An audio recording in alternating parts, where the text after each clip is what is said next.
Olá, gente! Bom, então hoje vamos falar sobre o serviço de storage do Google Firebase. Como eu já comentei em outras palestras, tem uma série de serviços disponíveis dentro do Firebase.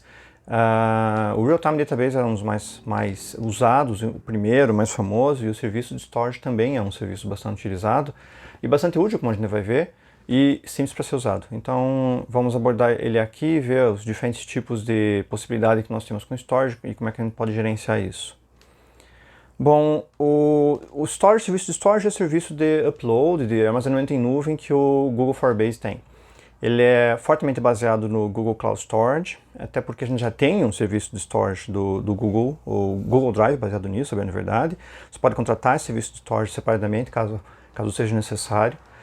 E o que ele permite, o que o Firebase permite é que você faça upload e download desses dados, desses arquivos, usando o teu dispositivo móvel. Então, basicamente, ele é o mesmo tipo de serviço que você tem no Google Drive, com o mesmo back-end, na realidade, né?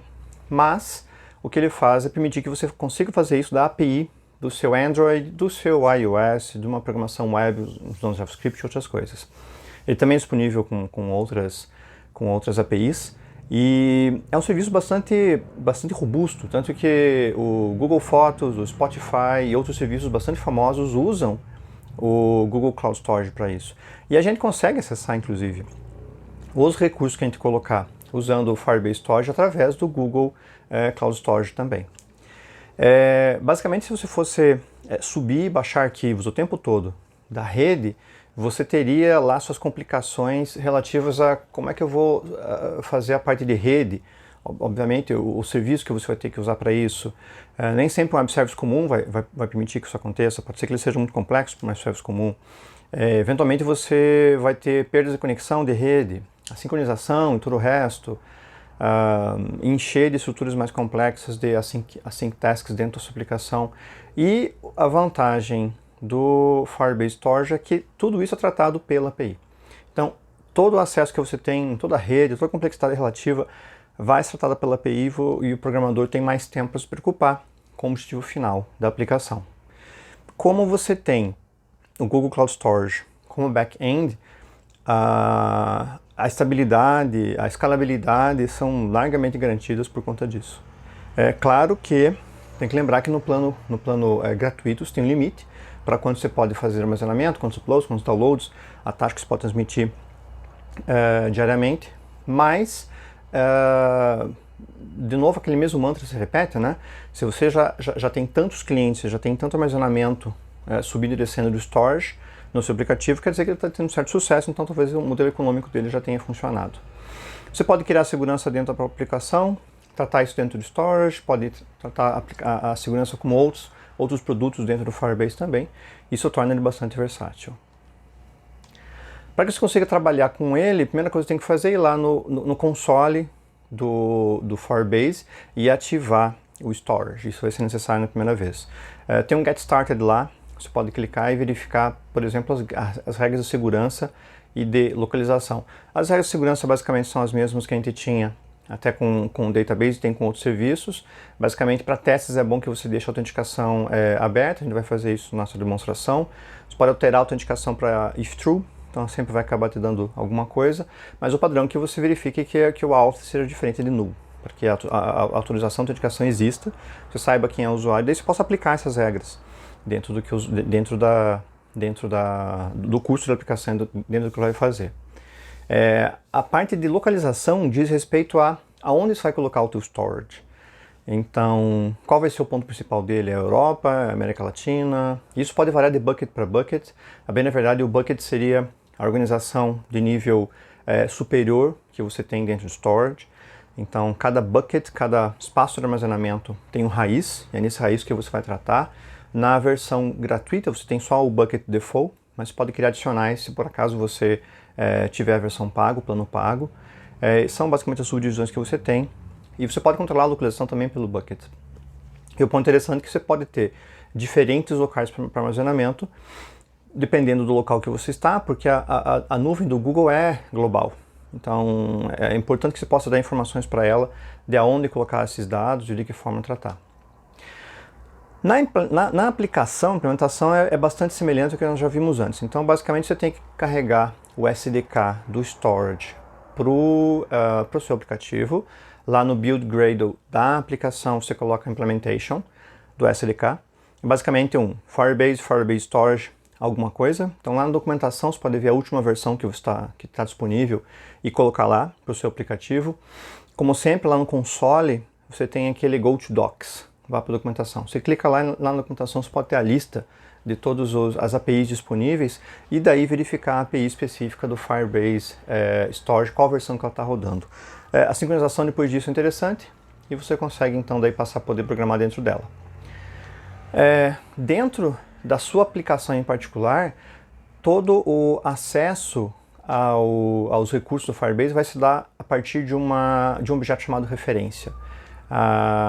Então o Firebase Storage vai ser acessado por um Firebase Storage Get Instance, pode buscar essa informação, buscar o raiz do seu storage e basicamente acessar o bucket que você quer. De novo, na versão gratuita você tem só um bucket, então Get Instance sem parâmetros vai te retornar ele, mas você pode passar parâmetros para você buscar diferentes buckets se for esse o seu caso. A partir dessa referência do bucket, você pode começar a buscar referência para outros diretórios. Então você pode buscar uma referência, daí você troca o objeto, passa a usar o storage reference e você busca isso a partir de storage, get reference e, por exemplo, se você busca storage get reference textos, isso quer dizer que você está buscando um diretório textos que está a partir do raiz. Você pode usar os caminhos que você quiser, então caso você queira buscar diretamente uma reference para um subdiretório dentro de textos, basta usar a barra e colocar o diretório lá dentro. E finalmente você pode buscar uma child, que é o arquivo em particular, que também pode ser um diretório. Do mesmo jeito que lá no database, Real-Time Database, você não precisa ficar se referenciando sempre a raiz e fazer o caminho todo a partir disso. Você pode buscar uma referência intermediária. Então, por exemplo, eu posso buscar, a partir da minha reference textos, eu posso buscar a child arquivo txt, que seria um arquivo em particular que eu tenho dentro do diretório textos. Ou você pode fazer referência completa buscando a partir do storage, o textos barra arquivo txt. Isso vai ser a cargo de quão fácil é seu aplicativo. E essas referências são bastante práticas. Você pode inclusive navegar pelo sistema de arquivos usando elas e manter a referência no arquivo sempre que você precisar. Ele vai precisar dessa referência arquivo para poder executar operações com um arquivo particular, como subir ele, baixar e qualquer outra coisa que seja necessária. A partir da referência você pode buscar o getParent dela, para você passar para o diretório superior, aquele diretório ponto lá do Unix, ou getRoot, para você chegar até o raiz. E se você estiver usando múltiplos buckets, pode buscar informações sobre o bucket em particular que você está usando com getBucket e mais detalhes que possam ser necessários. Eventualmente você tem aplicativos que são específicos para um certo bucket, para um certo storage, mas também não é improvável que você tenha aplicativos que são genéricos o suficiente, um módulo que é genérico o suficiente para que você possa descobrir onde você está, descobrir quais são as informações de contexto que você tem e então executar alguma coisa. Por isso, buscar essas informações também está disponível na API. Bom, a gente tem duas operações básicas dentro do storage, que é fazer upload e download de arquivos. E, na realidade, você tem várias maneiras que você pode fazer tanto esse upload quanto o download. A maneira mais simples é a partir de dados que você tem em memória. E dados em memória significa um array de bytes. Qualquer coisa que você tenha em memória que possa se tornar um array de bytes passa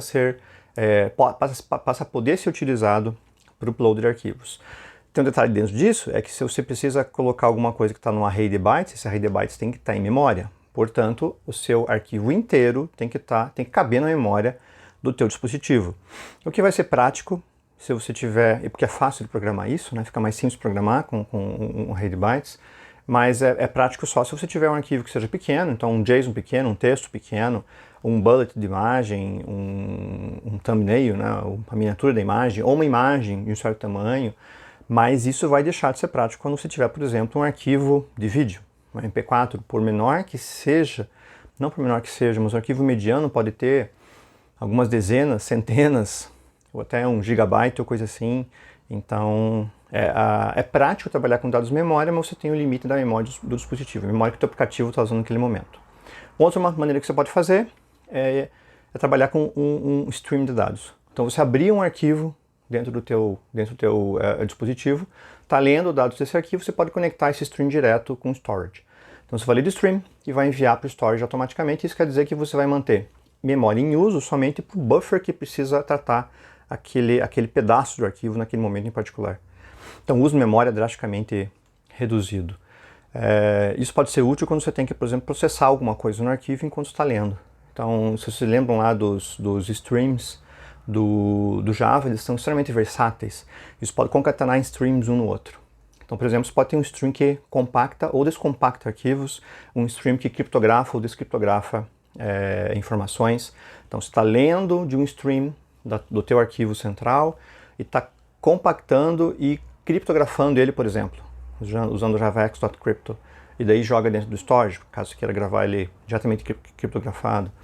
Na volta você descriptografa e descompacta. Então o stream é prático para que você possa gerar essas transformações que por acaso sejam necessárias no stream. Se você for só abrir um arquivo, bom, e claro, no stream você tem que controlar buffers, você tem que controlar a leitura e a gravação de um para outro, você tem alguns detalhes no meio. Se você só for abrir um arquivo, se esse stream só abrir um arquivo e jogar no storage, talvez seja mais fácil você obter uma referência da classe file para esse arquivo no sistema de arquivos e subir para o storage. Aí, se não houver transformações, quem vai controlar toda a estrutura de buffers, todo o controle de fluxo e o resto, vai ser as próprias APIs do storage, acaba ficando mais simples. Todos esses objetos retornam um objeto da classe uploadTask. E o uploadTask ele monitora as ações e tem algumas variações do que ele pode fazer dependendo do status do upload. Tem algumas variações dependendo do tipo de upload que você tem, mas basicamente ele tem ele pode ser acoplado a um listener que vai ter um método que vai executar caso o upload tenha sucesso e caso ele tenha uma falha. O fato de você conectar um listener caso e quando ele tenha sucesso, ou quando é importante, principalmente pelo fato de que se você está subindo um arquivo grande, talvez não valha a pena você congelar seu aplicativo enquanto isso. Então você manda ele subir e deixa o listener esperando para que quando finalmente tenha um successful, finalmente ele tenha sucesso, finalmente ele tenha conseguido enviar, você receba uma chamada de volta e então faça alguma coisa. Então você mandou subir um arquivo de vídeo lá, depois que ele conseguiu subir, você não sabe necessariamente se ele vai conseguir subir naquele momento, baseado no tamanho que você tem. Teu usuário pode estar andando pela rua, vai ter que usar a rede 4G ou 5G do local. Ele entra dentro de um local onde ele tem um Wi-Fi, só um pouco mais rápido, perde conexão e assim por diante. Então você pode deixar para ser avisado quando a aplicação finalmente conseguir fazer isso. E no caso de falha, a mesma coisa.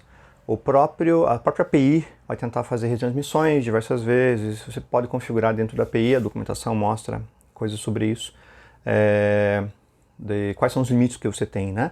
Então, quanto tempo você quer esperar para que realmente você possa decretar, olha, falhou esse arquivo realmente, ou ele conseguiu ser subido para a nuvem com sucesso. Aqui tem um exemplo bem simples, usando o storage, um upload baseado numa rede bytes. Então, uma maneira muito fácil de você trabalhar com a rede bytes é você usar o Byte Array Output Stream, que está colocado aqui. O Byte Array Output Stream é um objeto extremamente prático. Eu já usei todo programador usa isso em diversas ocasiões, porque ele é um array em memória que se comporta como um stream. Então você pode, por exemplo, carregar ele de um arquivo, efetuar transformações e jogar no Byte Array Output Stream. Ou você pode só dar write para ele, write ou print, dependendo do que você conectar nele, e finalmente no final ele vai estar disponível com todos os dados lá dentro. E um método muito interessante do Byte Array Output Stream é esse toByte Array. Então você grava nele, não precisa da flush, porque está em memória mesmo, e lá no final se dá um toByte Array. Ele retorna para você todos os bytes que estavam lá dentro. Claro, tudo isso está em memória. Então se você gravou lá 10 bytes, 10.000 bytes ou 10 megabytes, tudo isso vai estar em memória. E para você fazer o upload, você usa a tua reference, o método putBytes, e você coloca lá, ou a rede bytes. Nesse caso aqui é uma rede bytes porque é o retorno do método toByte Array, do Byte Array Output Stream, mas pode ser uma rede bytes que você declarou algumas linhas acima, ele retorna uma upload task. A upload task você pode adicionar 2 listeners, o add on failure listener, se alguma coisa der errado, e o add on success listener, se ele conseguir fazer o upload realmente. Você pode enviar mensagens para o usuário, por exemplo, você pode tratar alguma coisa quando ele finalmente conseguir fazer isso de forma correta. Isso depende do que o teu programa faz, de como você quer trabalhar. Mas você consegue fazer o upload do arquivo, no caso de uma rede bytes, e também fazer com que ele avise a tua aplicação se alguma coisa der errado e avisar quando o upload finalmente for completado. Aqui tem mais uns exemplos mostrando como é que se carrega a partir de um stream. Então se cria um input stream, nesse caso input stream eu declarei um file input stream para ler alguma coisa ler alguma coisa de um arquivo, mas é bom lembrar que input stream serve para uma série de coisas, ainda mais dentro de um Android ou de uma placa da IoT. Você pode conectar um stream para um Bluetooth, para um sensor, para mais uma série de coisas. Então esse input stream, em geral, pensa no arquivo, mas ele pode ser para mais coisas. E você pode usar ele, por exemplo, aqui no método putStream. Para carregar a partir de um arquivo local, basta criar uma referência para um file, como está aqui, e passar o URI direta desse file para o método que ele possui. E daí você entrega para a API de Storage o controle de tudo isso. Nesse caso simplista que está sendo colocado aqui no slide, como basicamente ele já está carregando a partir de um stream, e o stream é diretamente conectado dentro do storage, não faz tanta diferença assim o fato dele estar usando isso com um stream com um file. Mas na vida real você pode ter ocasiões onde isso pode ser importante. Para fazer um download, você tem métodos que também se conectam à API, você passa uma referência para ele, basicamente você passa uma referência e busca os dados, e do mesmo jeito que no upload você tem listening para sucesso e falha, e basicamente do mesmo jeito que você tem no upload, você tem downloads para memória direto, para streams e para arquivos.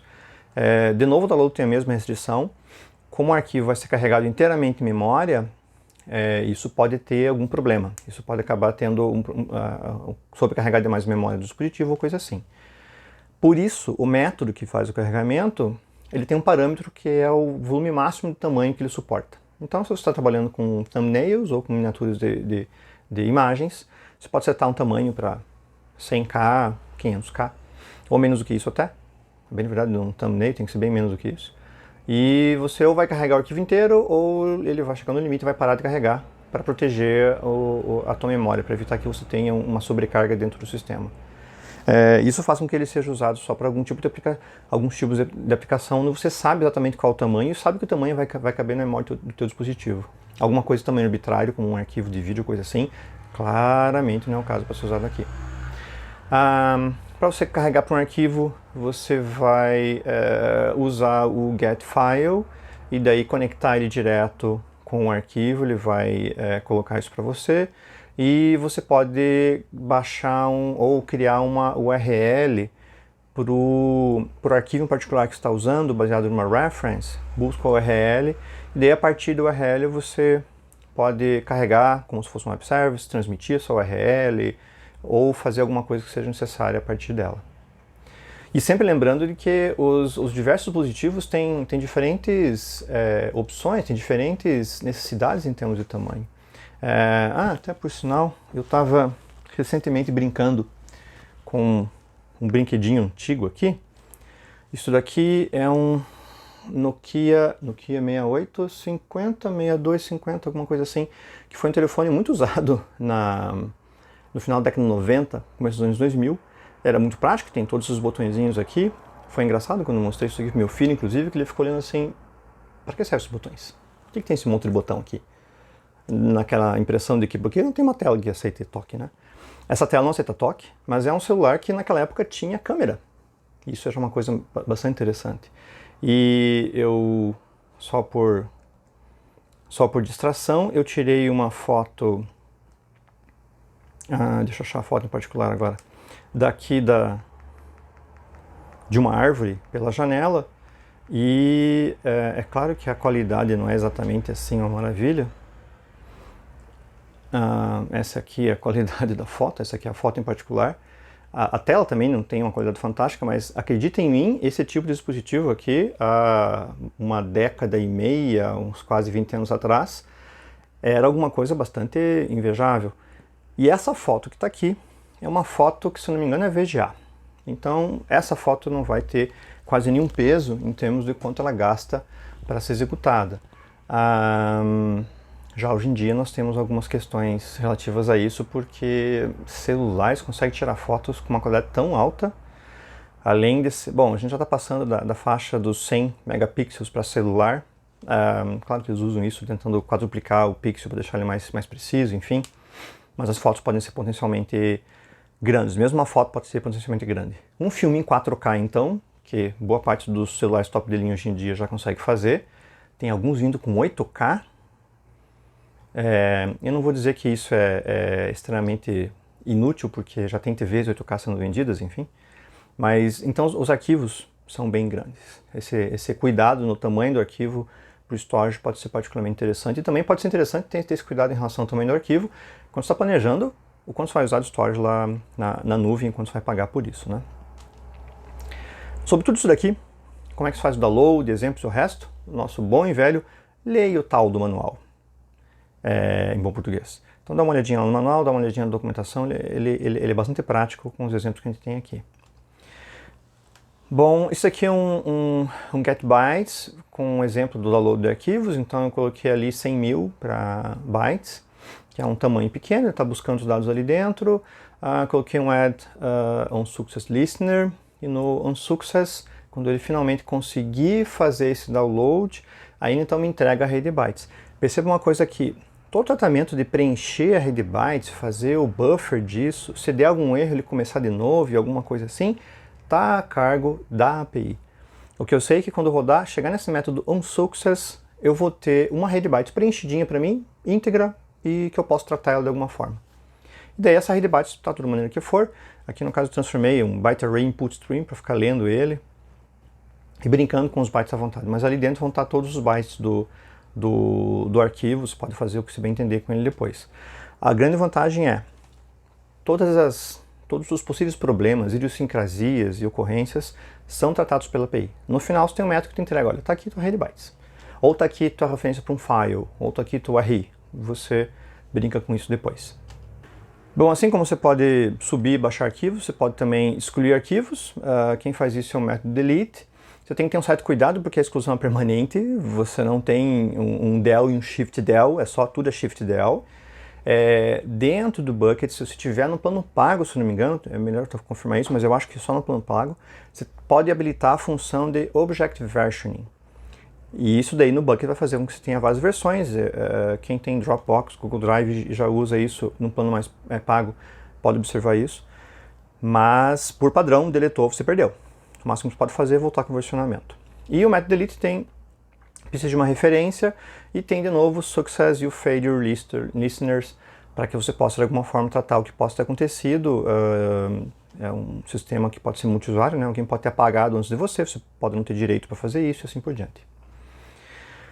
Se você pode fazer todas as operações, listar arquivos também é uma possibilidade. Então você tem um método list_all, que a partir de uma reference te dão todos os objetos, todos os childs estão dentro dela. A única diferença entre os dois é que o list_all retorna isso num list_result, um objeto list_result, que é uma collection de storage reference. Então você pega um list_result, usa naquele for the collections, por exemplo, e daí já vê todos os storage reference, mas o list_all retorna todos sem exceção. Dependendo do tamanho do seu diretório, isso não vai ser um problema, mas pode ser. Então você tem também o método list, que é parecido com o list_all, só que ele cria um objeto chamado page token. E o page token permite que, se você usar o mesmo sempre, você usa na primeira vez e continua usando o mesmo page token toda vez, que é uma espécie de uma fichinha, dizendo, olha, eu sou a listagem número 3, entendeu? Eu sou a listagem de ID 3, e acabei de fazer meu primeiro list. Ele te retorna um número especificado de entradas, 100 por exemplo. Aí você usa o mesmo token e roda de novo o list. Ele, bom, esse token que já fez uma listagem de 100, vou entregar mais 100 para ele, e mais 100, e mais 100. Mas você pode fazer isso de forma mais ou menos paginada, que te protege do fato de você ter uma listagem arbitrariamente grande que talvez cause algum problema dentro do seu ambiente. De forma geral, o list acaba sendo bem prático com as references. Bom, o serviço de storage, concluindo, é um serviço que tem funções básicas porque um storage, hoje em dia principalmente, levando em conta que muitas pessoas já usam Dropbox, já usam Google Drive, o OneDrive da Microsoft, eu uso os três por sinal, e mais outras opções que você tem por ali, ele acaba sendo bem semelhante a isso e as pessoas já têm uma certa ideia do que é fazer um storage na nuvem.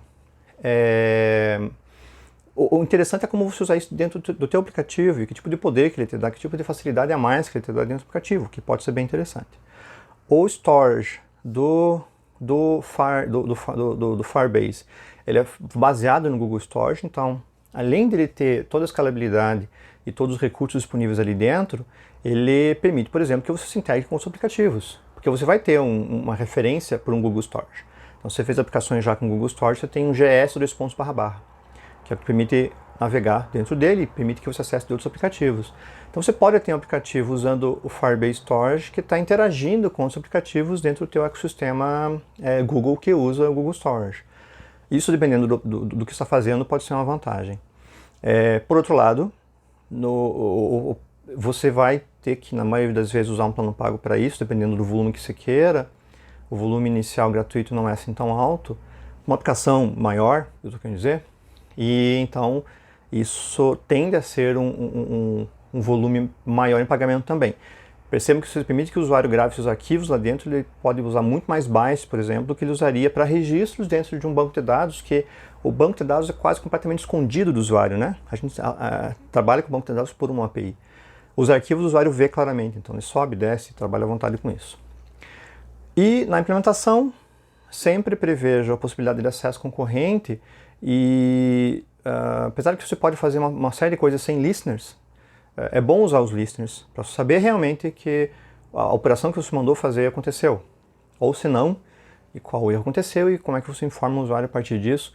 Isso pode ser particularmente útil para manter o uso da aplicação o mais simples e informado possível do ponto de vista do usuário.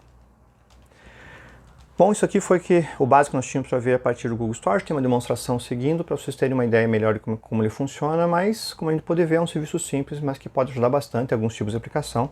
Então, vamos lá para a demonstração.